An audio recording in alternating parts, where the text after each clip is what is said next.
الله بإذنه وسراجا منيرا.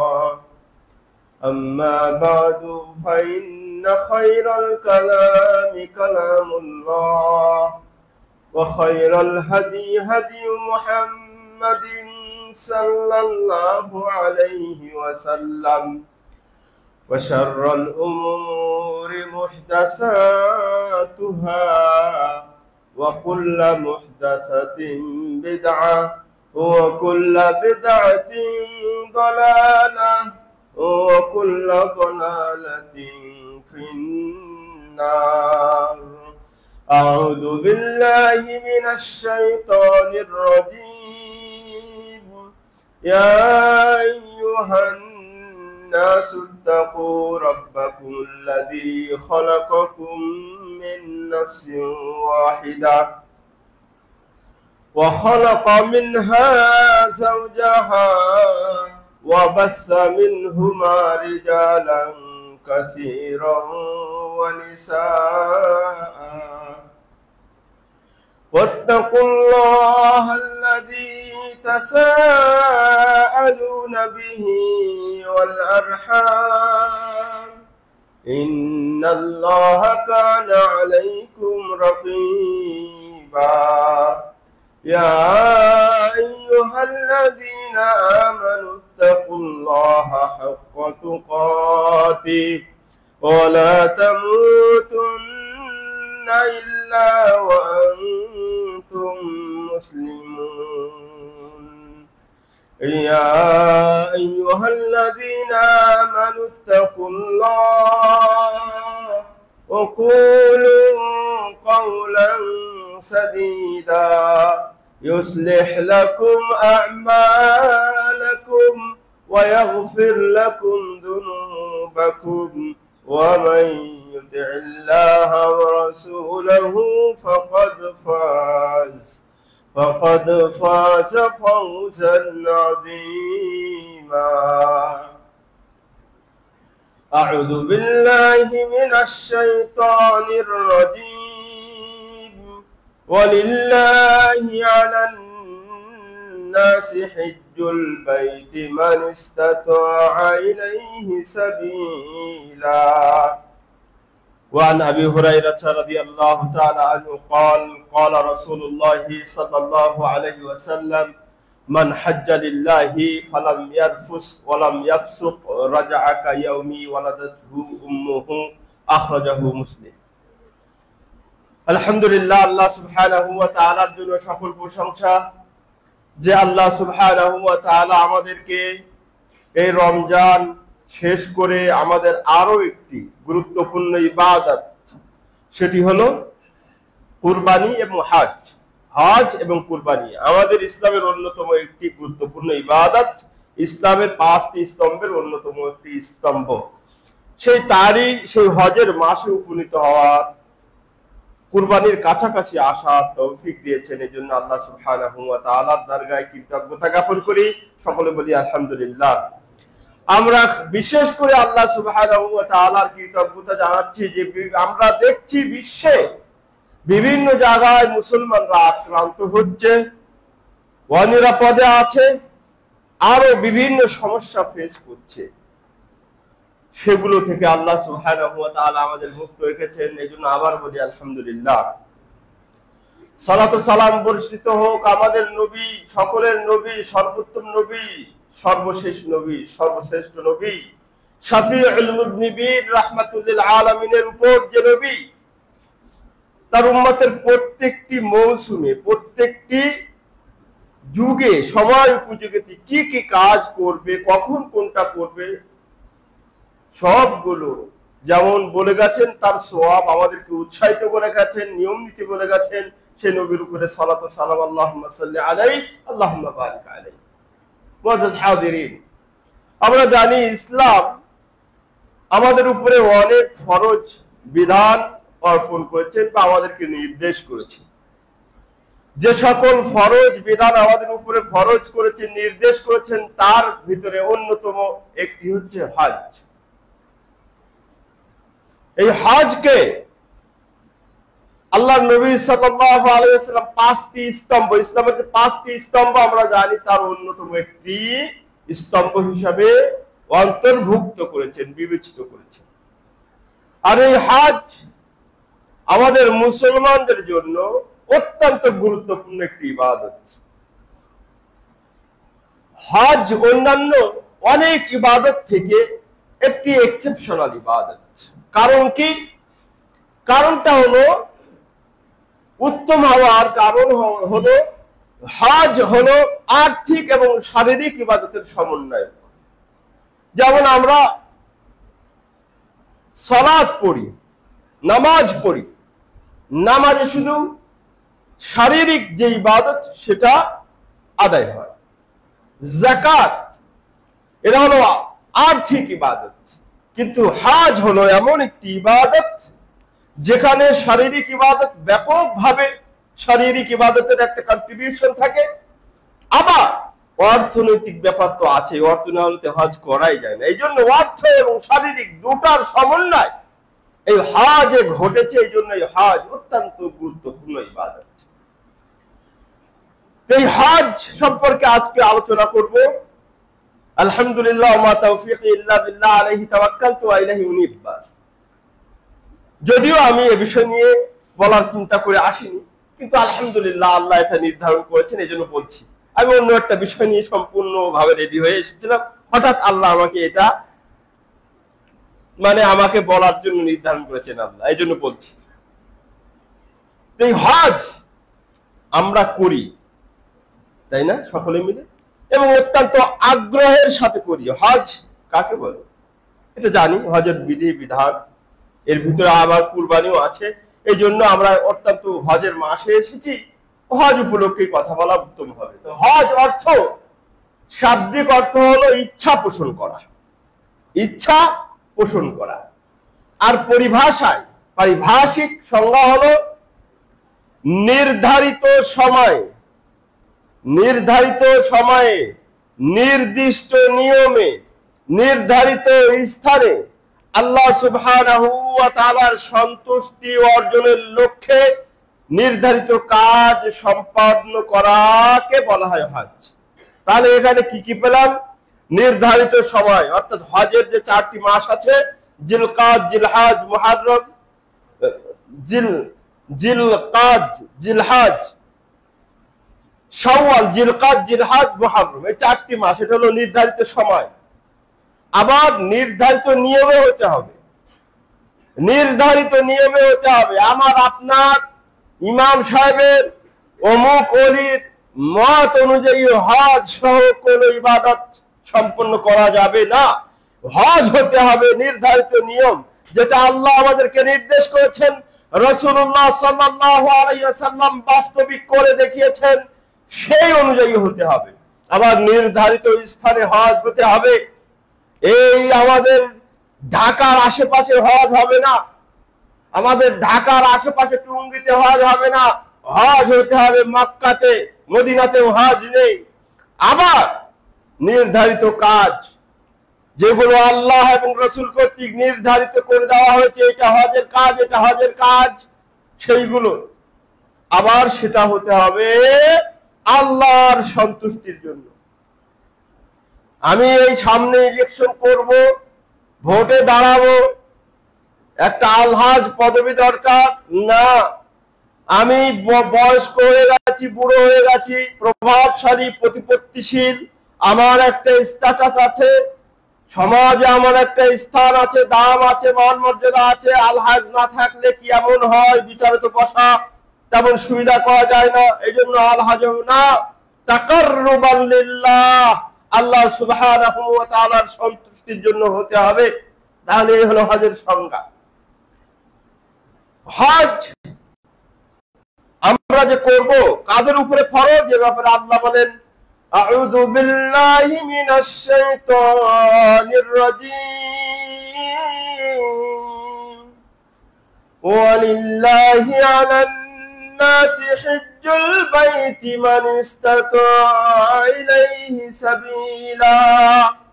আল্লাহ সুবহানাহু ওয়া তাআলা হজ ফরজ করেছেন কাদের উপরে? সবার উপরে না, সবার তো ইচ্ছা হয়, মন চায় হজ করি, বাইতুল্লাহটা একটু জিয়ারত করতে মন চায়, আল্লাহর ঘরে যেতে মন চায়, মসজিদে নববীতে যেতে মন চায়, নবীর মদিনা দেখতে মন চায়, নবীর মদিনা দেখতে মন চায়, সোনার মদিনার সবকিছু ভালো লাগে। কিন্তু সোনার মদিনার যে নবীর ইসলাম তার তরিকার কথা বললে আমরা হয়ে যাই ওয়াহাবি, আমরা হয়ে যাই লামাজাবি, আমরা হয়ে যাই অনেক কিছু। আমাদের মসজিদে আক্রমণ করা হয়, আমাদের মসজিদ ভেঙে দেওয়া হয়, আবার সোনার মদিনার জন্য সবাই পাগল। সোনার মদিনার ইসলাম প্রচার প্রসার হোক সেটাও আমরা চাচ্ছি না, মসজিদ পর্যন্ত ভেঙে দিচ্ছি। আসি, ওয়ালিল্লাহি আলান নাসি হিজ্জুল বাইত, আল্লাহ সুবহানাহু ওয়া তাআলা আল্লাহর ঘরে হজ করা ফরজ করেছেন কার উপরে? আল্লাহ বলেছেন মান ইসতাতা ইলাইহি সাবিলা, যে ব্যক্তি এই পথ অতিক্রম করে যেতে সক্ষম, এই সক্ষমতা যার আছে, খরচ খরচা এই পথ অতিক্রম করে যাবে, আসবে, সেখানে থাকবে, এই যে খরচ এগুলো যার বহন করার সক্ষমতা আছে তার উপরে হজ ফরজ। ঠিক আছে? এখন এই মানিস্তাতা ইলাইহি সাবিলা দুটো ব্যাখ্যা এসেছে। সক্ষমতা, সক্ষমতা আমার শারীরিক সক্ষমতা নেই, আর্থিক সক্ষমতা আছে, তাহলে হজ ফরজ। শারীরিক সক্ষমতা আছে, আর্থিক সক্ষমতা নেই, হজ ফরজ না, এই দুটো একটা ফরজ না। তাহলে আমার শারীরিক সক্ষমতা আছে, আর্থিক সক্ষমতা নেই, আমার উপরে কোনো প্রকার ফরজ না। কিন্তু আবার যদি আমার আর্থিক সক্ষমতা আছে, শারীরিক সক্ষমতা নেই, তাহলে কি ফরজ না ফরজ না? অবশ্যই ফরজ। সেটা কি করবেন? আপনি বদলে হজ করাবেন, অন্যকে দিয়ে করাতে হবে, অন্যকে দিয়ে করাতে হবে। ঠিক আছে? এখন এই হজের সময় এই যে সক্ষমতা, আমি আপনাদেরকে একটা বাস্তবে বলি, ওখানে আমাদের অনেকদিন থাকার সুযোগ হয়েছে, এই জন্য একটা এক্সপিরিয়েন্স শেয়ার করি। সেটা হলো আমাদের অনেক হাজিদেরকে দেখা যায় খালি মনে করে এই যে মানে আমাদের এখানে অনেক গাট্টি বুসকা নিয়ে ঘোরাঘুরি করে না, তারা মনে করে মক্কা মনে একই অবস্থা। বুঝতে পারছেন? হজ কোন প্রকার গিয়ে বলে আমাকে নিয়ে ফালা মক্কা মদিনায়, বাদ বাকি আমি দেখবো। বাদ বাকি কি করে? এই মানুষের কাছে চেয়ে চেয়ে বেড়ায়, মানুষের কাছে চেয়ে চেয়ে বেড়ায়, আরো কত কি করে আমরা দেখেছি। এইভাবে হজ ফরজ না। এ ব্যাপারে একটা আয়াত আপনাদেরকে বলে দিই। ওমর রাদিয়াল্লাহু তাআলা থেকে এটা এসেছে ঘটনা। হ্যাঁ, আল্লাহ বলেছেন ওয়াতাজাওয়াদু ফাইন্না খায়রাজ যাদিত তাকওয়া মিনকুম। এখানে আল্লাহ সুবহানাহু ওয়া তাআলা বলেছে তো ওয়াতাজাওয়াদু, তোমরা রসদ নিয়ে যাও, ফাইন্না খায়রাজ যাদিত তাকওয়া মিনকুম। এই রসদের মধ্যে সর্বোত্তম রসদ হচ্ছে তাকওয়া। কিন্তু এই ঘটনাটা কি? এই আয়াতের প্রেক্ষাপট কি? ইয়ামান থেকে কিছু লোক আসছিল, সঠিক বলছি, ওই সময় কিছু লোক আসছো, এই যে আমাদের দেশে এখন আছে না তাওয়াক্কুল পার্টি, মানে কাম করে না, কাজ করে না, খালি গাট্টি বুসকা নিয়ে ঘুরে ঘুরে বেড়ায়, ও আগের ছিল। তো ওই গাট্টি বুসকা পার্টি ইয়ামান থেকে এসে মক্কা এসে খালি এর কাছে চাচ্ছে, ওর কাছে চাচ্ছে, ডিস্টার্ব করছে, তার ডিস্টার্ব করছে। ওমর রাদিয়াল্লাহু তাআলা আনহু দেখে বলছে, এই তোমরা কোথা থেকে এসছো? মিন আইনা আনতুম? বলছে নাহনু আহলু ইয়ামান, বলছে আমরা ইয়ামানের অধিবাসী। তো বলছে লিমাযা তাসআলুনা নাস, হজে মানুষরা এসে দূর দূরান্ত থেকে, পয়সা শর্ট থাকে, তোমরা চেয়ে চেয়ে বেড়াচ্ছ মানে? তখন বলছে নাহনু মুতাওয়াক্কিলুনা আলাল্লাহ, বলছে আমরা আল্লাহর উপরে ভরসা করে এসেছি, আমরা ওই পয়সা টয়সা নিয়ে আসিনি, আল্লাহর উপরে ভরসা করে এসে চেয়ে চেয়ে বেড়াচ্ছি। তখন আল্লাহ নবীর এই সাহাবী বলছে লাস্তুম আনতুম মুতাওয়াক্কিলুন, তোমরা ভরসাকারী নাই, বর্তম মুতাওয়াক্কিলুন। মুতাওয়াক্কিল না, মুতাওয়াক্কিল হলো অপরের উপরে যে মানে ভারী হয়ে বসে থাকে, বোঝা হয়ে বসে থাকে, সেই হলো মুতাওয়াক্কিল। তোমরা হলো অন্যের জন্য বোঝা। বুঝতে পেরেছেন? তো কোথা থেকে আসলাম? আলিল্লাহি আলান নাস হিজ্জুল বাইত। তাহলে বুঝলাম যে হজ ফরজ যাদের তাদের করতে হবে। এখন আমাদের হজ ফরজ হয়েছে, এখন আমরা এক্ষুনি করব না দেরি করা যাবে, এটাও একটা মাসলা জানা দরকার। আমাদের একটা সমস্যা হলো আমাদের হজ ফরজ হয়েছে, আমাদের এই নামাজ ফরজ হলে লেট করা যাবে? রোজা ফরজ হয়, মনে করবো যে আল্লাহ 18 ঘন্টা এই তাপ এই গরম, রোজা ফরজ হয়েছে, পরে অন্য শীতের মাসে আদায় করব, হবে? আরে যদি না হয় তাহলে হজ ফরজ হলে আপনারা এত লেট করেন কেন? হজ ফরজ হলে মানে মেয়ে বড় হয়েছে, মেয়ের বিয়ে, ছেলের বিয়ে, জমি জায়গার সমাধান হয় নাই, এই হয় না, সেই হয় নাই, তাহলে এটা কিভাবে ডিলে করেন, কিভাবে লেট করেন? এই যে আপনি ওজোর আপত্তি দেখাচ্ছেন, আপনার হজ ফরজ, হজ করে আসেন, এর জন্য আপনার মেয়ের বিয়ের মানে ওজোর দেখানো যাবে না, ছেলের বিয়ে এই সমস্যা দেখানো যাবে না, হজ ফরজ হয়েছে সাথে সাথে করবেন। তা না হলে আল্লাহ নবী সাল্লাল্লাহু আলাইহি ওয়াসাল্লাম বলেছেন, যে ব্যক্তির উপরে হজ ফরজ হয়েছে ওয়ালাম ইয়াহুজ্জু, অথচ হজ করলো না, আমাতা ইয়াহুদিয়ান আও নাসারানিয়া, সে ইহুদি হয়ে মরুক না খ্রিস্টান হয়ে মরুক, এটা আমার দেখার বিষয় না। কি একটা রাগ প্রকাশ করেছেন আল্লাহ, তাহলে সাথে সাথে করার চেষ্টা করবেন। ঠিক আছে, এটা হলো হজের ফরজ হওয়ার পরে। এখন এ ব্যাপারে আল্লাহ নবীর একটা হাদিস শুনিয়ে দিই। আল্লাহ নবী সাল্লাল্লাহু আলাইহি ওয়াসাল্লামের এই হাদিসটা আমরা সকলেই জানি যে ইসলাম পাঁচটি স্তম্ভের, বুনিয়াল ইসলাম আলা খামসিন, ইসলাম পাঁচটি স্তম্ভের উপরে দাঁড়িয়ে আছে, প্রতিষ্ঠিত হয়েছে। তার ভিতরে একটা কি? শাহাদাতি আল্লাহ ইলাহা ইল্লাল্লাহ, তাওহীদ একটা, ইকামিস সালাহ একটা, ইতাইজ যাকাত, যাকাত প্রদান, আর একটা হলো ওয়াল হজ, তাই না? ওয়া হজ্জুল্লাহিল বাইত মান ইসতাতা ইলাইহি সাবিলা, আল্লাহর ঘরে হজ করা যার সক্ষমতা আছে। এটা হলো বুখারী মুসলিমের হাদিস, বুখারীতে এসেছে, বিভিন্ন রিওয়ায়াতে এসেছে। তাহলে হজ ফরজ হলে হজ করতে হবে। এখন হজ যে করব, লাভটা কি? আমরা তো লাভ ছাড়া বুঝি না।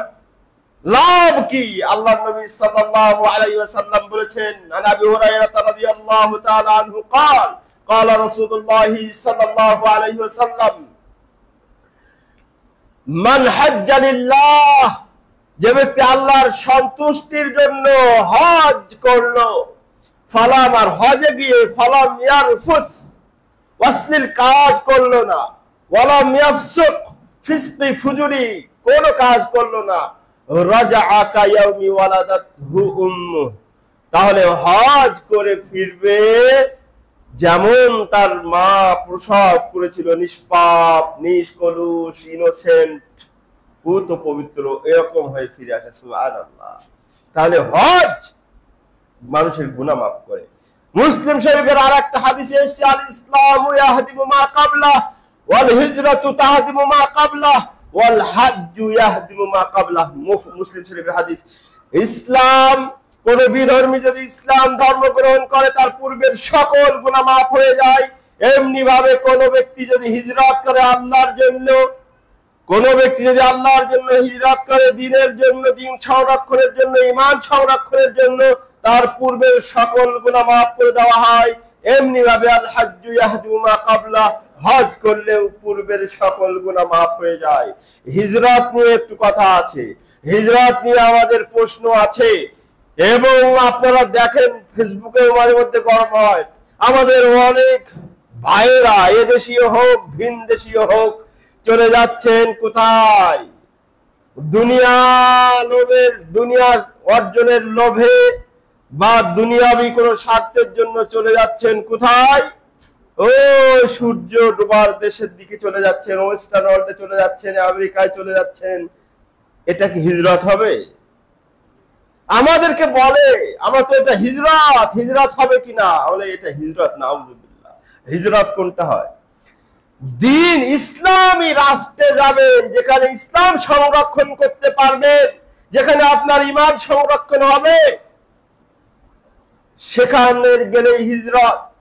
আল হিজরাতু কি তারকু বালাদিল কুফর, কুফরি শিরকের দেশ ছেড়ে মুসলমানের দেশে যাবেন। আপনি যাচ্ছেন যেখানে জিনা, ব্যভিচার, শিরক, কুফর, যে রাষ্ট্রই গঠিত হয়েছে তৃতীয়, মানে আল্লাহ তিনজন বলে, আল্লাহ তিনজন মানে নাউযুবিল্লাহ, সেই রাষ্ট্রে গিয়ে আবার হিজরত। ওখান থেকে আবার বলে যে আমি হিজরত করতেছি কোথায়? ইউরোপ, কি বলে মিডল ইস্টের ইউরোপ। আমাদের কাছে এগুলো প্রশ্ন হয়েছে, তাই বলছি। বলে আমি হিজরতে আছি, আমি কোথায়? বলে কি যে মানে আরব আমিরাতে, এইসব জায়গায় গিয়ে হিজরত হয়। আরে তোর ইসলামী স্টেট ছেড়ে গেছিস, তুই হিজরত হবে? যাই হোক, কোন বিষয় না, প্রসঙ্গটা এমনি আসলে তাই বললাম। এটা নিয়ে অনেক প্রশ্ন করে আমাদেরকে, আপনারাও দেখেন। তাহলে কি বলতেছিলাম, হজের ফায়দা কি? গুনাহ মাফ হয়। হজের ফায়দা গুনাহ মাফ হয়। আল্লাহ নবী সাল্লাল্লাহু আলাইহি ওয়াসাল্লাম বলেছেন, আল হজ্জুল মাবরুর লাইসা লাহুল জাযা ইল্লাল জান্নাহ। কবুল হজ যদি আপনি করতে পারেন, পারফেক্ট হজ, তাহলে আল্লাহর নবী বলেন লাইসা লাহুল জাযা, প্রতিদান একটাই, জান্নাত, জান্নাত। সুবহানাল্লাহ। এইজন্য হজ বিরাট গুরুত্বপূর্ণ একটি ইবাদত। হজ করবে যাদের উপর ফরজ হয়েছে, লেট করবেন না, আল্লাহর উপরে ভরসা করে চলে যাবেন। এই দুনিয়াবি এই প্রতিবন্ধকতা, মেয়ের বিয়ে, ছেলের বিয়ে, ব্যবসা বাণিজ্য, এসব আল্লাহর উপরে ভরসা করে ছেলে আছে, মেয়ে আছে, পরিবার, গার্ডিয়ানের অন্যান্য সদস্য আছে, তাদের উপরে দিয়ে যান। আপনাদেরকে একটা কথা শেয়ার করি। এখন এক ব্যক্তি আমার সাথে 2009 অথবা 10-এর দিকে পরিচয়। সে ব্যক্তি এক ব্যবসায়ী মানুষ, ভালো ব্যবসায়ী, ছোটখাটো ব্যবসায়ী না। বলছে আমি বাকিতে পরিচয়, বলছে রেজা ভাই আসলাম হজে, অনেক কষ্ট, অনেক ব্যবসা, আমাকে নিয়ে গেছে 5 স্টার হোটেলে আছে, দেখছি খালি ফোনে কথা বলছে, ব্যবসা ডিল করছে। বলছে দোয়া করবেন, দোয়া করবেন, অনেক বড় ব্যবসা, অনেক বড় ব্যবসা ছেড়ে আসছি, কি যে হয়। আমি বলছি কার জন্য আসছেন? বলে আল্লাহর জন্য। বলে তাহলে আল্লাহর উপরে ছেড়ে দেন, দেখেন গিয়ে ফিরে হজ থেকে ফিরে গিয়ে কি হয়। আল্লাহর কি ফজল করম। তিনি বলেছেন, এইখানে দাঁড়িয়ে বলছি, বলছে রেজা ভাই ব্যবসা তো অনেক বছর ধরে করেছি, এখানে এসে বলছে এই বছর যত লাভ হয়েছে এত লাভ আর কোনো বছর হয়নি। সুবহানাল্লাহ। বুঝতে পেরেছেন? আল্লাহর উপরে ছেড়ে দিয়ে চলে যাবেন। হজ আমাদের কি শিক্ষা দেয়? হজ আমাদের তাওহীদের কথা শিক্ষা দেয়। হজ আমরা যখন তাওহীদ তাওহীদ বলি, তখন অনেকে বলে এরা তাওহীদ ছাড়া আর কিছু খুঁজে পায় না, ইসলামী রাষ্ট্রের কথা বলে না, ইসলাম অমুকের কথা বলে না। আমরা সবের কথা বলি রে ভাই। ইসলাম তো শুধু তাওহীদ না, ইসলাম সব কিছু, কমপ্লিট কোড অফ লাইফ। আল্লাহ বলেছেন আলিয়াউমা আকমালতু লাকুম দীনাকুম, দিন পরিপূর্ণ। আমরা সব বিষয় কথা বলি, কিন্তু সব বিষয়ের মধ্যে শুরুটা যখন করি তখন তাওহীদ দিয়ে করি, কারণ প্রত্যেকটা ইবাদতে তাওহীদ আমরা পাই। এই হজে কিভাবে তাওহীদ পান দেখেন। আল্লাহর নবী সাল্লাল্লাহু আলাইহি ওয়াসাল্লামের সাহাবী জাবির ইবনে আব্দুল্লাহ থেকে বর্ণিত মুসলিম শরীফের হাদিস, তিনি বলেন আহাল্লান নবী সাল্লাল্লাহু আলাইহি ওয়াসাল্লাম বিত-তাওহীদ। নবী সাল্লাল্লাহু আলাইহি ওয়াসাল্লাম হজের নিয়ত করলেন তাওহীদের মাধ্যমে। সেটা কি? যখন হাজিরা নিয়ত করে কি বলে? লাব্বাইক আল্লাহুম্মা লাব্বাইক, লাব্বাইক লা শারীকা লাক লাব্বাইক, ইন্নাল হামদা ওয়ান নি'মাতা লাক ওয়াল মুলক লা শারীকা লাক। এটা না? আর এর মধ্যেই তাওহীদ। হজের শুরু হলো এটা দিয়ে, আর এর মধ্যে তাওহীদের সব প্রকার আছে। বলছে লাব্বাইক আল্লাহুম্মা লাব্বাইক, লাব্বাইক লা শারীকা লাক লাব্বাইক। আল্লাহ তুমি ডেকেছো, আহ্বান করেছো হজ করতে, আমি উপস্থিত হয়েছি, তোমার কোনো শরীক নেই। এটাই তো তাওহীদ। আমরা তো এটাই বলি তাওহীদ উলুহিয়্যা, আপনার সকল প্রকার ইবাদত হতে হবে আল্লাহর জন্য। এই যে তাওহীদ নিয়তের কথা, এই যে হজের যে প্রথম কথা, এর মধ্যে অনেক, এটাই দিয়ে ব্যাখ্যা করলে তো টাইম কুলায় না। দেখেন কি বলা হয়েছে, লাব্বাইক আল্লাহুম্মা লাব্বাইক, উপস্থিত হয়েছে। আল্লাহ আমি উপস্থিত হয়েছি। আল্লাহ আপনাকে ডেকেছে নাকি? বলছে নাকি আসো? ওই 14.5 বছর আগে আমাদেরকে কোরআনের মাধ্যমে আল্লাহ বলেছেন আসো আসো হজ করতে, আসো, ডেকে ছুঁয়ে দিয়েছেন। বলছে আসো আমার ঘরে, আমার ঘরের মেহমান হও। আমি তোমাদেরকে আহ্বান করে ছুঁয়ে দিয়েছি, আমার ঘরের মেহমান হও। এই জন্য আমরা যখন আল্লাহর ঘরের মেহমান হই তখন বলি লাব্বাইক, হ্যাঁ আল্লাহ তুমি আমাদেরকে আহ্বান করেছো, ডেকেছো, তোমার ডাকে সাড়া দিয়েছি। কার ডাক? ডেকেছেন কে? আপনাকে। সুবহানাল্লাহ। হজের ব্যাপারটা বুঝতেছেন? আপনাকে ডেকেছেন, মেহমান করতে চেয়েছেন আল্লাহ, কোন দুনিয়ার বাদশা নয়, প্রধানমন্ত্রী নয়, এই সমস্ত তালিবালি সাধারণ ব্যক্তি নয়। আল্লাহ আপনাকে মেহমান করার জন্য আহ্বান করেছেন, আপনি আল্লাহর মেহমান হয়ে বলছেন লাব্বাইক, উপস্থিত হয়েছি। আল্লাহ ডেকেছো, আমি উপস্থিত হয়েছি। লা শারীকা লাক লাব্বাইক, তোমার তো কোনো শরীক নেই। আমরা এইগুলো এই যারা হজে নিয়ে যায় তারাও শিখায় না, বলি না, ব্যাখ্যা করি না। এই জন্য হজ করে এসে আমরা দেখেছি, আপনারা আমাদের চেয়ে বেশি দেখেছেন, হজ করে এসে আগে বাড়ি যাওয়ার আগে শাহজালাল শাহপরানে যায়। এটা আমরা খবরে দেখেছি, বিভিন্ন ভাবে জেনেছি। হজ করে সে বাড়ি যাওয়ার আগে আগে কবরে যায়, মাজারে যায়। কেউ অনেক দেখেছি আমরা এই নিয়ে কত ঝগড়া, মানে কি বলবো এটাকে, তর্ক বিতর্ক করেছি মদিনাতে। বলে ওখানে গিয়ে একটা গ্রুপ আছে বলে এই হজ করে বাড়িতে যায় না, এই এয়ারপোর্টে নেমেই 40 দিনের রাস্তা চেল্লায় চলে যায়। বুঝতে পেরেছেন? এরকম অনেক কথা তর্ক বিতর্ক আমরা করেছি। লাব্বাইক লা শারীকা লাক লাব্বাইক ইন্নাল হামদা ওয়ান নি'মাতা লাকা ওয়াল মুলক। আল্লাহ, প্রশংসা শুধুমাত্র তোমার। নিয়ামত, দুনিয়ার যত নিয়ামত আমরা ভোগ করছি এগুলো শুধুই তোমার। প্রথমটা গেল তাওহীদে উলুহিয়্যা। প্রথমটা কি? তাওহীদে উলুহিয়্যা, মানে আল্লাহ ছাড়া আর কাউর ইবাদত করা যাবে না, এটা তাওহীদে উলুহিয়্যা। আর তাওহীদে রুবুবিয়্যাকে নিয়ামত সবই তোমার, নিয়ামত সবই কার? আল্লাহ, তোমার নিয়ামত ভোগ করছি, অতএব সিজদা করব মাজারে, কবরে, পীরের দরকার গিয়ে নাকি? নিয়ামত খাচ্ছি তোমার, তোমার নিয়ামত ভোগ করছি, তোমার সব কিছু ভোগ করছি, তোমার আকাশ, তোমার বাতাস, তোমার সূর্য, তোমার অক্সিজেন সবই তোমার। আর সিজদা করব গিয়ে বাবার দরগায় গিয়ে, কবরে গিয়ে, মাজারে, এটাই নাকি? না। ইন্নাল হামদা ওয়ান নি'মাতা লাকা ওয়াল মুলক লা শারীকা লাক। এখানে আবার বলা হচ্ছে না, এই সবই তোমার, তোমার খেয়ে তোমার কাছে সিজদা করব, লা শারীকা লাক, তোমার কোনো শরীক নেই। বুঝতে পেরেছেন? তাহলে এখানে তাওহীদ পেলাম। এই হজের ভিতরে আমরা বলি মুতাবাআতুর রাসূল, এই কথা বলি, সুন্নাতের অনুসরণ, নামাজে হোক, রোজায় হোক, হজে হোক। আমরা যে দাওয়াত দিচ্ছি, এই মসজিদটাও করেছি এই কারণে যে এখানে নামাজ সুন্নাতের অনুসরণে, নবীর অনুসরণে হবে, সেটাও হজের ভিতরে পাওয়া যাচ্ছে। আল্লাহর নবী সাল্লাল্লাহু আলাইহি ওয়াসাল্লাম বলেছেন, খুযু আন্নী মানাসিকাকুম। উম্মত বলে যারা দাবি করো আমার উম্মত বলে, আমার শাফাআত যারা প্রাপ্ত হতে চাও, আমার শাফাআত যারা পেতে চাও, তারা শুনো। কি শুনবো? আল্লাহর নবী বলেন, খুযু আন্নী মানাসিকাকুম, তোমাদের হজের নিয়ম নীতি, কুরবানির নিয়ম নীতি। মানাসিক হজ এবং কুরবানি দুটোই বোঝায়। এই হজের নিয়ম নীতি, কুরবানির নিয়ম নীতি, কুরবানি, হজ, এই সব তরিকা কার তরিকায় হবে?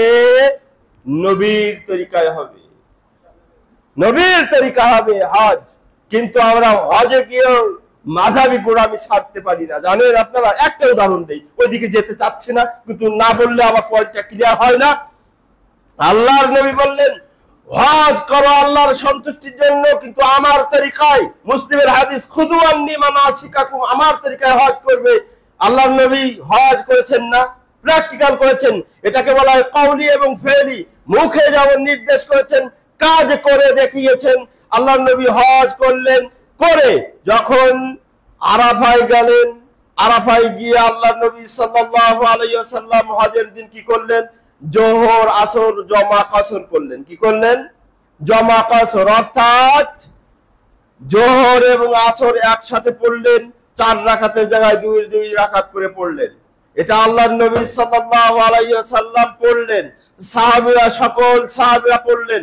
মক্কার সাহাবী হোক, মদিনার সাহাবী হোক, সমস্ত প্রান্তের সাহাবী এই সুন্নাত বাস্তবায়ন করলেন। আর আমরা বাংলাদেশ থেকে যে বলছি, আমরা তো 40 দিনের হাজি, মুসাফির, আমাদের উপরে এটা নেই। যার যার মতো পড়ো, যার যার মতো পড়ো, তাবুতে পড়ো, আবার ফুল 4 রাকাত করে পড়ো। এইটাই পড়ে, এইটাই ফতোয়া, ভাইদের ফতোয়া এইটাই।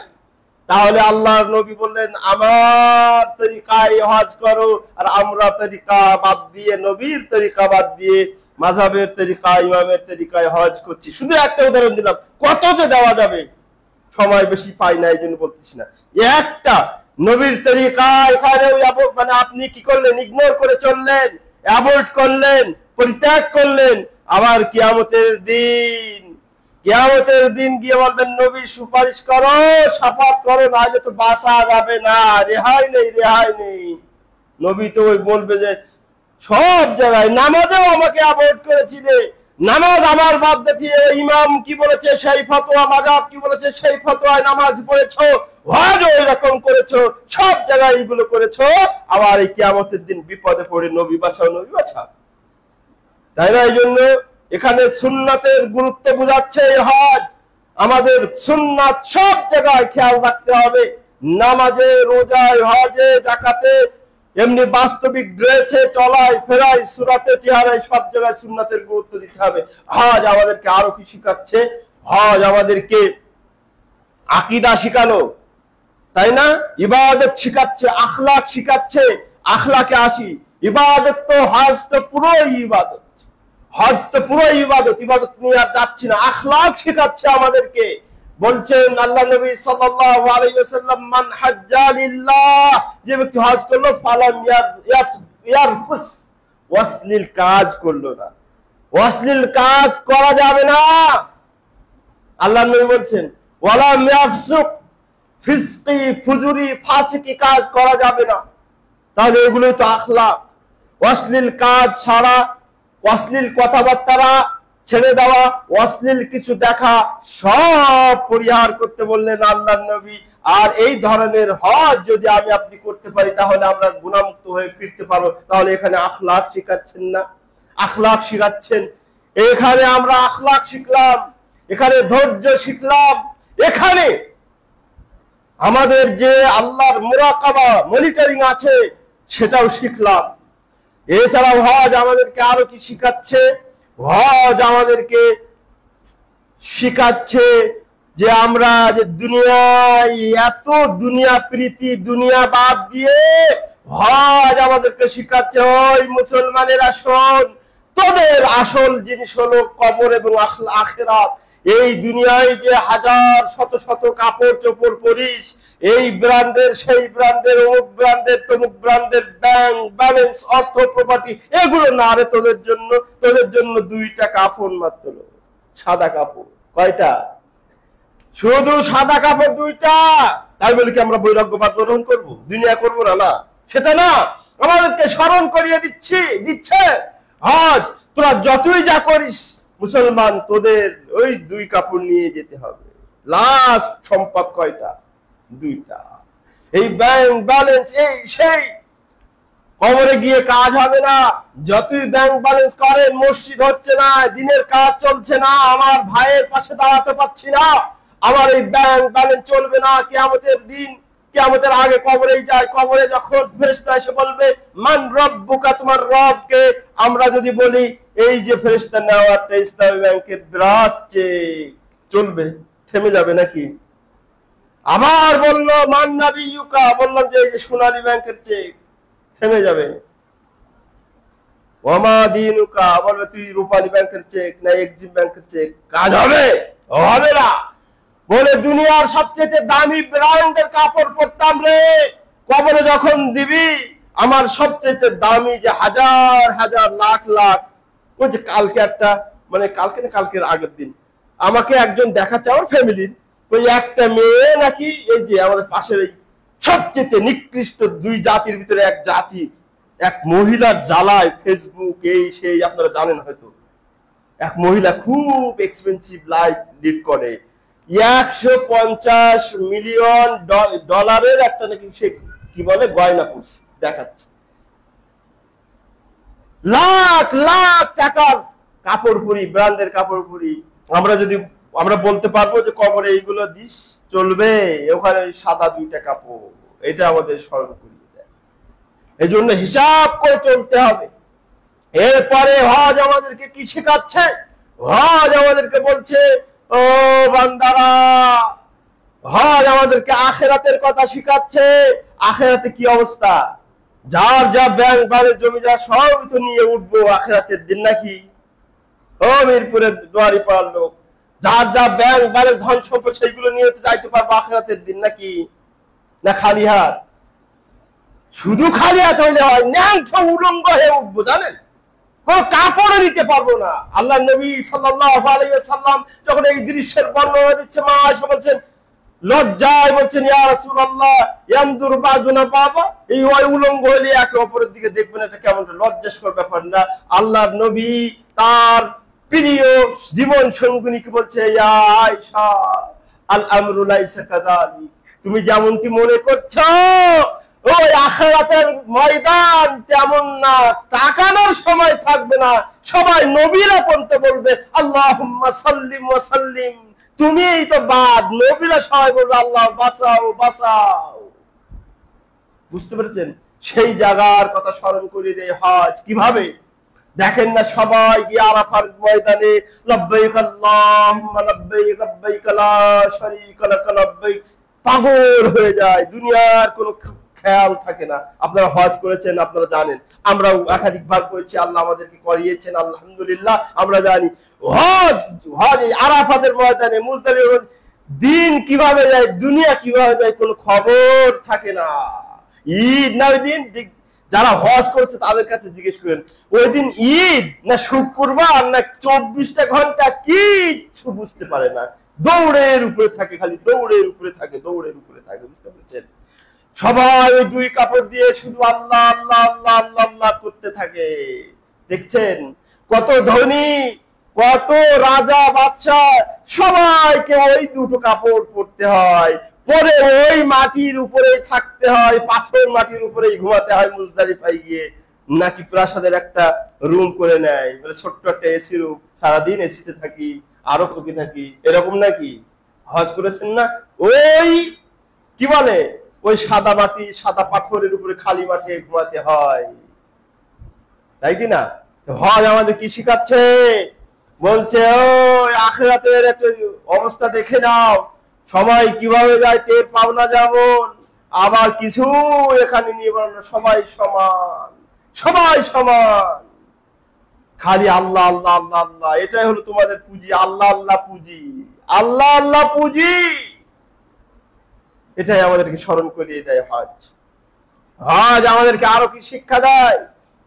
হজ আমাদেরকে শিক্ষা দেয় শয়তানের, আমি একটু এতে স্কিপ করতেছি, হজ কিন্তু আমাদের আরেকটা জিনিস শিক্ষা দিচ্ছে, যে আমরা মক্কায় গিয়ে দেখেন না এত স্পৃহা, এত স্পৃহা, এমন ইমান বেড়ে যায়, আল্লাহর নবী বলছে সোলার মতো ছোট ছোট পাথর মারতে আমরা এমন বড় বড় পাথর মারি, জুতা মারি, ফেসবুকে দেখেন না এমন বড় বড় ইট খোলা মারি, কেউ জুতা মারে, কেউ অমুক মারে, তমুক মারে, দেখছেন অনেকেই, দেখছেন না, এমন ইমান বেড়ে যায় মাশাআল্লাহ। ওখান থেকে কি শিক্ষা এটা কিন্তু কি বুঝি না। মানে আমরা যে শয়তানকে পরাজিত করতে পারি, ওখানে শয়তানকে পরাজিত করলাম মেরে, আমরা শয়তানকে অপমানিত করলাম, শয়তান যে আমাদের শত্রু এটা আমরা ওখানে ঘোষণা দিচ্ছি কাজের মাধ্যমে। কিন্তু যেই হজ সেরে সব দেশে আসি, আবার শয়তান বলে আমারে তুই মারলি ইট খোলা, দাঁড়া তোর 24টা বাজাবো, 12টা না 24টা বাজাবো। এয়ারপোর্ট আমরা জানি 13-17 বছর থেকেছি, 18 বছর দেখেছি, হাজিরা ওই জায়গায় যেমন থাকে, খালি এয়ারপোর্টটা পার হয়ে সে অনেকের হজ যা ছিল ওই এয়ারপোর্টেই রেখে আসে, এখানে এসে আবার সেই পূর্বের চেহারা, ইল্লা মাশাআল্লাহ এক্সেপশনাল কিছু আছে। বুঝতে পেরেছেন? তাহলে এখান থেকে আমাদের কি শিক্ষা পাচ্ছি? আমরা শিক্ষা পাচ্ছি যে শয়তান আমাদের শত্রু, শয়তানের কথায় প্ররোচনায় আমরা পড়বো না, তার ধোঁকার কথা শুনবো না, সে আমাদের শত্রু। আল্লাহ সুবহানাহু ওয়া তাআলা বলেন ইন্নাশ শাইতানা লাকুম আদু, শয়তান তোমাদের প্রকাশ্য শত্রু, ফাত্তাখিযুহু আদুওয়া, তাকে শত্রু হিসাবে ধরো, গণনা করো, সেই হিসাবে চলো।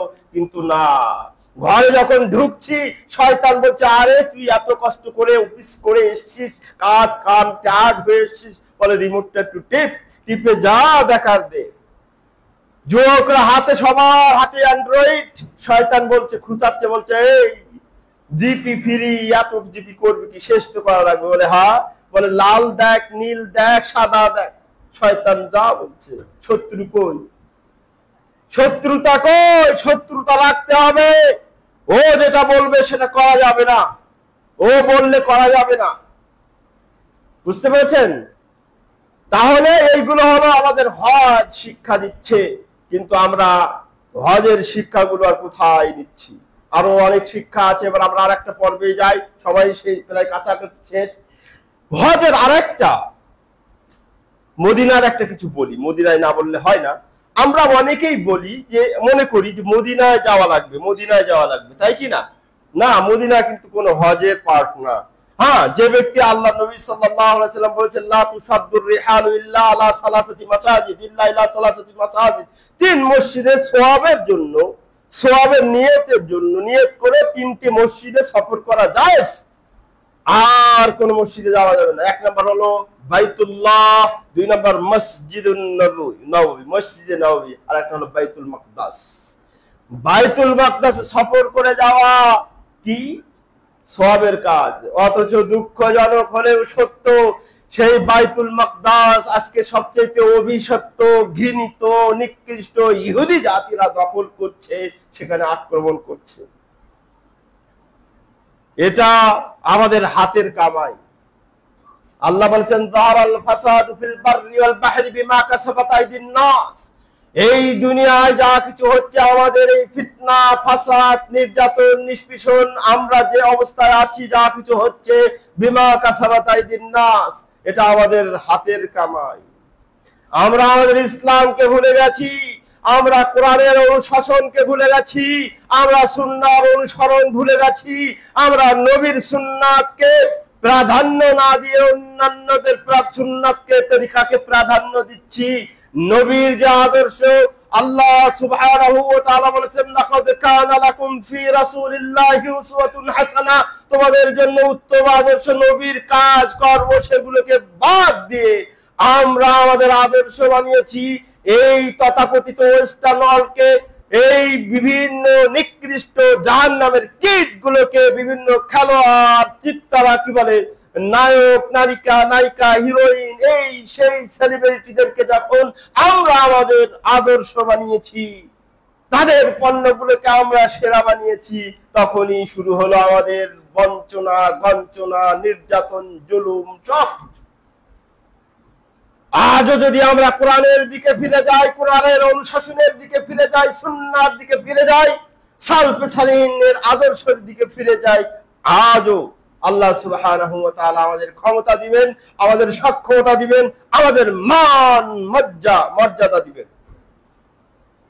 কিন্তু দেখি আমরা একটু দেখি কয়জন আমরা ঘরের দিকে তাকাই, কয়জনের ঘরে ইসলাম আছে, কয়জনের ব্যক্তি, দেখুন আমাদের ব্যক্তি দিকে তাকায়, কয়জনের ভিতরে ইসলাম আছে, তাই না?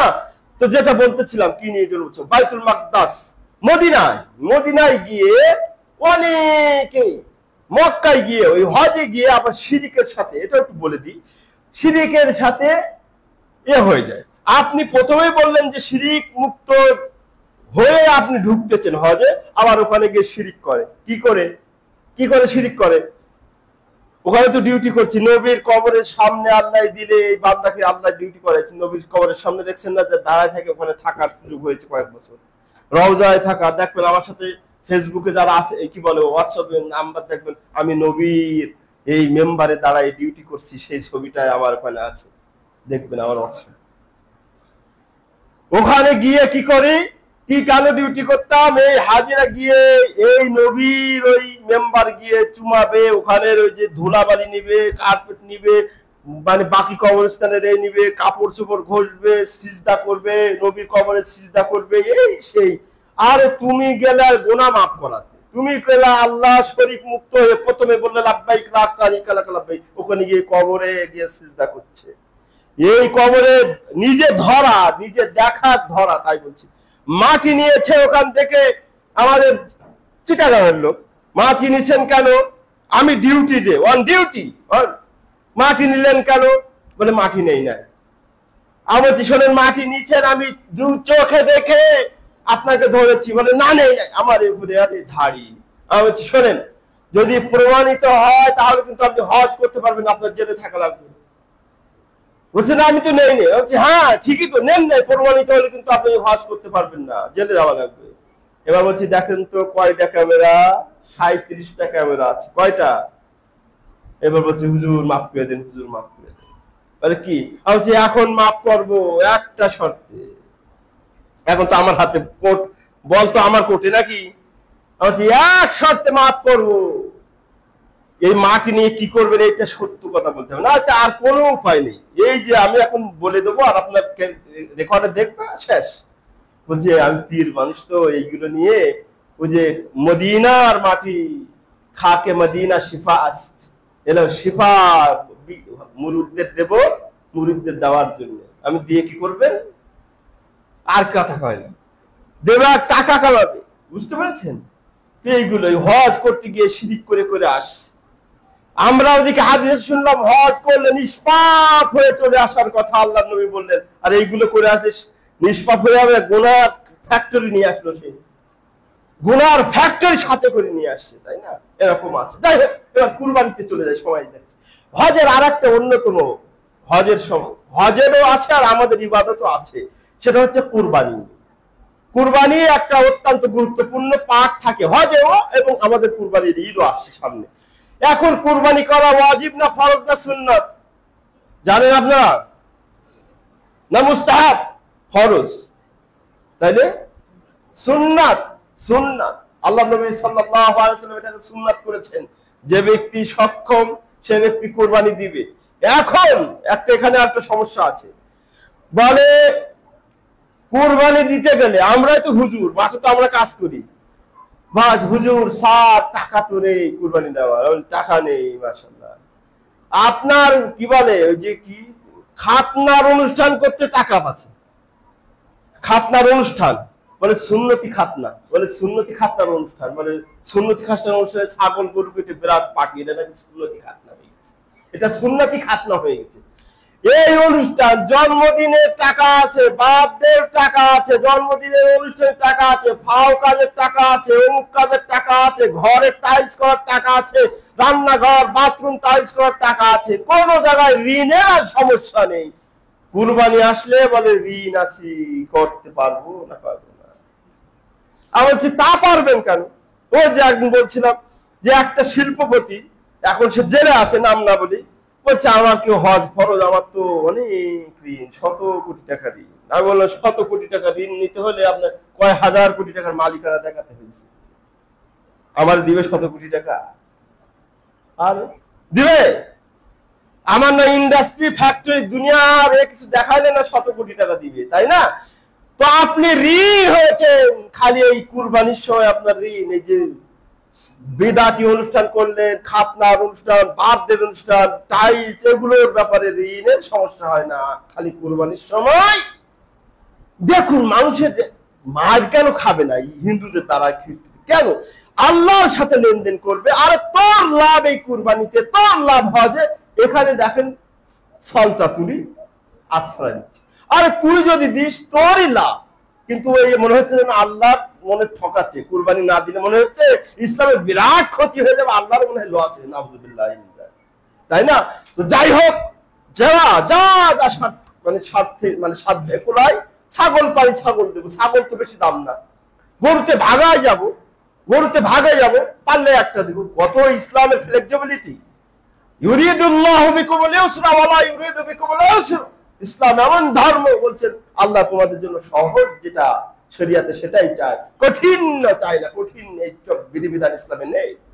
এখন আরেকটা প্রশ্ন, কুরবানিতে ভাগা জায়েজ কিনা, এই নিয়ে এখন একটু ফেসবুক গরম কম হয়, মোটামুটি লাইনে আসছে। এক সময় বিশাল অবস্থা, গরম থাকতো, বলে 7 ভাগা জায়েজ নাই। আর এই 7 ভাগা জায়েজ হবে, কোরআন হাদিস বুঝলে না সে জায়েজ হবে, না বুঝলে তো জায়েজ হবে। যারা মনে করে না যে আমরা সূরা ফাতিহা পড়ি, আমিন বলি, বলে এগুলো নাকি জায়েজ না, তাদের কাছে এটা সুন্নতি না, তারা বুঝলে না সে সুন্নত হবে, তারা ওই মন মানসিকতা হলে না সুন্নত হবে। সুন্নত না, এগুলো দলিল নেই। তো যারা 7 ভাগে কুরবানির 5 ভাগে ভাগে কুরবানির বিরোধিতা করে, তাদের ইলম কালাম ওই লেভেলের না, এখনো পৌঁছায় নাই, পড়ালেখার এখনো বাকি, এই জন্য তারা বলে না জায়েজ। তাহলে কুরবানি দিতে হবে যে পারবে, সুন্নাত। আর ভাগের ব্যাপারে আল্লাহ নবী সাল্লাল্লাহু আলাইহি ওয়াসাল্লামের কতটি হাদিস আছে, তার ভিতরে একটা দুইটা বলি। عن جابر بن عبد الله رضي الله تعالى عنه قال نهرنا مع رسول الله صلى الله عليه وسلم عام الحديبية البدنة عن 7 والبقرة عن 7। মুসলিম শরীফের হাদিস, জাবির ইবনে আব্দুল্লাহ বলেন আমরা নবী সাল্লাল্লাহু আলাইহি ওয়াসাল্লামের সঙ্গে ওই হুদাইবিয়ার সন্ধির সময় 6ষ্ঠ ঈদে যখন গেলাম হজ করতে, তখন আল্লাহর নবীর সাথে কি করলাম? শরীক হলাম কুরবানিতে শরীক হলাম, উটে অত হচ্ছে আল বাদানাতা, উট 7 জন ভাগে দিলাম, আল বাকারাতা গরুতেও 7 ভাগ দিলাম। কয়েকটা হাদিস আছে, একটাই বলি আমি, আরো একটা পয়েন্ট কথা বলবো, সময় নেই, তাহলে এই একটা হাদিসটা যথেষ্ট, তাই না? এখন যারা বলছে জায়েজ না এগুলো, এর আগে একটা বলি, এখন 7 ভাগের কথা আসছে, 5 ভাগে জায়েজ, 3 ভাগে জায়েজ, জায়েজ জায়েজ 3 জন মিলে দিবেন বাড়ির 3 ভাই মিলে জায়েজ, 5 জন দিবেন জায়েজ, 7 জন দিবেন জায়েজ, 7 জনের উপরে আর দেওয়া যাবে না। আর ছাগলে ভাগা চলবে না, ছাগলে একটা দিতে হবে। ক্লিয়ার হয়েছে? হাদিস দিলাম। এবার কি জন্য বলতে চাচ্ছিলাম, যারা বলে আমরা এই হাদিস সহ আর হাদিস দেই, তারা বলে আরে আপনারা তো বুঝেনি না। বলে হ্যাঁ বুঝি না, বুঝান। বলে যে আল্লাহর নবীর সাহাবীরা যে ভাগে করেছিল, এটা তো হজের সফরে করেছিল, হজের সফরের জন্য এটা খাস। যারা মুকিম অবস্থায় আমরা দেশে দিতে পারবো না। ওরে বাবা, বিরাট বুঝেন আপনি, অনেক বেশি বুঝে। তাহলে তায়াম্মুম কখন ফরজ হয়েছে আমাদের উপরে জানেন? তায়াম্মুম কখন ফরজ হয়েছে? ফরজে, সফরে ফরজ হয়েছে। সফরে তায়াম্মুম ফরজ হয়েছে, এই বিধানটা সফরে হয়েছে। তাহলে আপনি কি শুধু কি সফরে থেকে করেন না বাড়িতেও করেন? সর্ব অবস্থায় করেন না? তো ওইটা আবার কেমনে করেন? যারা বলেন যে নাজায়েজ, তারা তো সব জায়গায় তায়াম্মুম করেন। ওটা তো ফরজ হয়েছে, তায়াম্মুম ফরজ হয়েছে সফরে গিয়ে, ওটা তো ওখানে নির্ধারণ রাখছেন না। আর ইসলামের একটা বিরাট মাহাত্ম্য, বিরাট একটা সহজ সরলতার একটা গুণ হলো যে যেটা যেটা মানে একটা, বলকে এটাকে বলা হয় আল ইবরাতু বি উমুমিল লফজ লা বি খুসুসিস সাবাব। কোন বিশেষ কারণে যদি কোনো আয়াত নাজিল হয়, শুধু ওই কারণের মধ্যে সীমাবদ্ধ থাকে না, এটা ব্যাপক ভাবে হুকুম হয়, এটা ব্যাপকতা লাভ করে হুকুম। ঠিক আছে? তো যাই হোক, কুরবানি 7 ভাগে করার জায়েজ 5টা হাদিস বলতে পারবো, একটাই বললাম। ঠিক আছে? আল্লাহ নবী সাল্লাল্লাহু আলাইহি সাল্লামের যুগে এটা করেছেন। আল্লাহ নবী সাল্লাল্লাহু আলাইহি সাল্লাম আরো একটা জাবের রাদিয়াল্লাহু তাআলা আনহু থেকে বর্ণিত, সেম হাদিস যেন আর বলতেছি না। আল্লাহ নবীর সাহাবীরা কি করতেন? ভাগে কুরবানি করতেন। আমরা করব, কোনো সমস্যা নেই, আলহামদুলিল্লাহ। আর উত্তম হলো একটা দেওয়া। কুরবানিতে যে বিষয়টা আমরা খেয়াল রাখবো সেটা হচ্ছে আল্লাহর সন্তুষ্টি। আল্লাহ বলেছেন লা ইয়ানালাল্লাহু লুহুমুহা ওয়ালা দিমাউহা ওয়ালাকিন ইয়ানালুহুত তাকওয়া মিনকুম। আল্লাহ রক্ত দেখেন না, লা ইয়ানালাল্লাহু লুহুমুহা, আল্লাহর কাছে পৌঁছায় না গোশত, ওয়ালা দিমাউহা, রক্ত আল্লাহর কাছে পৌঁছায় না, ওয়ালাকিন ইয়ানালুহুত তাকওয়া, কি পৌঁছায়? নিয়াত, নিয়াত, তাকওয়া আল্লাহর কাছে পৌঁছায়। আমি আর 2 মিনিট সময় নেই, তারপর শেষ করি প্লিজ। 2 মিনিট 15 পর্যন্ত তো বলা যাবে নাকি রে সালমান? কোন পর্যন্ত? এখানে নিয়ত ঠিক রাখতে হবে। কুরবানিতে আমরা অনেকে কি করি? কুরবানি করি, আরে আল্লাহ, কুরবানি না দিলে সমাজ আমাকে কি বলবে? নাতি আছে, পুতা আছে, জামাই আছে, নাতনি আছে, অমুক আছে, তারা কোথায় যাবে? গোশ খাওয়ার চিন্তায় অনেকেই দেই, সবাই না, অনেকেই দেই। এই যদি হয় আল্লাহর সন্তুষ্টি, ইবাদত এবং আল্লাহর সন্তুষ্টি যদি নিয়ত না থেকে, এই যেগুলো বললাম, অলৌকিকতা, লৌকিকতা, লোক দেখানো, এটা যদি থাকে, তাহলে তার পরিণাম কি হবে সেটা বলেই খুতবা শেষ করব ইনশাআল্লাহ। সেটা হলো আল্লাহ বলেছেন ওয়াতলু আলাইহিম নাবা ইবনি আদম বিল হাক্কি ইয কাররাবা কুরবানান ফাতুকব্বালা মিন আহাদিহিমা ওয়া লাম ইউতাকাব্বাল মিনাল আখার ক্বালা লা আক্তুলান্নাক। এই যে লম্বা ঘটনা সূরা মাইদা এসেছে। বনি আদমের 2টা ছেলে ছিল, একটা হলো হাবিল আর একটা কাবিল। তো হাবিলও কুরবানি করলো, কাবিলও কুরবানি করলো। হাবিলের কুরবানি আল্লাহ করে ফাতুকব্বালা মিন আহাদিহিমা। কাবিল কি কুরবানি দিয়েছিল? হাবিল দিয়েছিল ওই সময়কার, হাবিলের ব্যবসা বাণিজ্য ছিল এই যে ক্রপস যেগুলো কি গম, ধান, এই টাইপের। ঠিক আছে? এইগুলো আল্লাহর রাস্তায়, সুন্দর উত্তম যেগুলো আল্লাহর রাস্তায় দিল। আর কাবিলের ব্যবসা বাণিজ্য রুজির মাধ্যম ছিল হলো গরু, পশু পক্ষী, ছাগল ইত্যাদি। সে বেশি একেবারে মানে রুগ্ন, গোশ নেই, মানে ঠেলা দিলে পড়ে যায়, এই টাইপের একটা মরা ধরা একটা ছাগল আল্লাহর জন্য কুরবানি দিয়েছে, মানে দায় ঠেকা। তো ফাতুকব্বালা মিন আহাদিহিমা ওয়া লাম ইউতাকাব্বাল মিনাল আখার, একজনেরটা কবুল হলো, হাবিলেরটা কবুল হলো, আর কাবিলেরটা কবুল হলো না। কারণ কি? নিয়ত, নিয়ত গুণে বরকত। ইন্নামাল আমালু বিন্নিয়াত, নিয়ত যেমন হবে কাজ তেমন হবে। নিয়ত ভালো তো সওয়াব পাবেন, নিয়ত ভালো তো আল্লাহর কাছে কবুলিয়ত পাবে। নিয়ত ভালো না, যত বড় সার দেন, যত বড় গরু দেন, যত লাখ টাকা দিয়ে কিনেন, কাজ হবে না যদি আমাদের নিয়ত পরিশুদ্ধ না হয়, নিয়ত বিশুদ্ধ না করি, আল্লাহর সন্তুষ্টি চিত্তের জন্য যদি না দেয়, যত লাখ টাকা দেই কোনো কাজ হবে না। ইনশাআল্লাহ আপনারা আমি এই আশা রাখি, এই এক্সপেকটেশন আমরা করি যে আপনাদের সবার এই চিন্তা চেতনা আল্লাহর সন্তুষ্টির জন্য কুরবানি দিবেন। যদি কোনো চিন্তা কারো থেকে থাকে তাহলে আজকের খুতবা শোনার পরে সব পরিবর্তন করে করতে হবে। সমাজবাদ, নাতি পুত্রাবাদ, মেয়ে ছেলে বাদ, কুরবানি হবে লিল্লাহ, আল্লাহর জন্য। যতটুকু পারি, যতটুকু আল্লাহ তৌফিক দেয় ওইটাই কিনবো, কিন্তু সেটা আল্লাহর জন্য কিনবো। আল্লাহ আমাদেরকে যতটুকু খুতবা আমরা শুনলাম এটা আমাদের নিজেদের মানার এবং আপনাদেরকে মানার তৌফিক দান করুন। মুসলমানদেরকেও এইগুলো মানার তৌফিক দান করুন। আজকে আমাদের কিছু কথা বলার দরকার ছিল কিন্তু সময় নেই। ওই যে বিশেষ করে ভারতীয় যে যুদ্ধ আগ্রাসন এগুলো নিয়ে কথা বলার চিন্তা ছিল, কিন্তু এই আসল বিষয় আমি বলে শেষ করতে পারছি না, এই জন্য ওটা না বলতে পারায় আমি দুঃখিত। অন্যান্য ক্ষতি বাড়বে তাদেরকে ইনশাআল্লাহ একটু স্মরণ করিয়ে দিবেন। ইন্নাল্লাহ তাআলা জাওয়াদুল কারীম মালিকুম বারুর রাউফুর রহিম।